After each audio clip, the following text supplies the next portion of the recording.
We, like the entire civilized world, stand for the cessation of military action by the Russian Federation against Ukraine, including from the territory of Belarus, and support Ukraine in the struggle for independence. We condemn the decisions of the Lukashenko regime to support the Kremlin's actions and call on all international companies that suspend their activities in Russia to stop doing business in Belarus as well. We state that the Republic of Belarus is a temporarily occupied territory.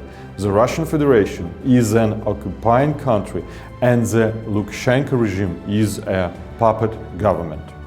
The Lukashenko regime is an aggressor in terms of international law, having provided territory, military and civilian infrastructure to the Russian armed forces to launch missile and air strikes on the people of Ukraine.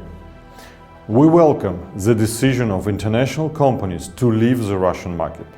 At the same time, leaving the Russian market but remaining in Belarus, international companies continue to support the actions of aggressive regimes.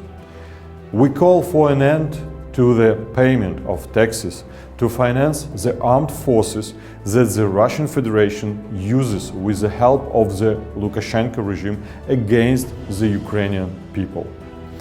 By imposing sanctions and restrictions exclusively on Russia, international companies leave the Kremlin with the possibility of creating a Belarusian offshore. The withdrawal of companies from Belarus will support Ukraine's struggle against aggression and give Belarus a chance to free itself from the Lukashenko regime, which has been torturing Belarusians for 1.5 years. If you are representative of the Organization of Democratic Forces or your activities are related to countering the regime of Lukashenko, Putin and the war of these regimes in Ukraine, you can join our campaign and use a sample of our letter.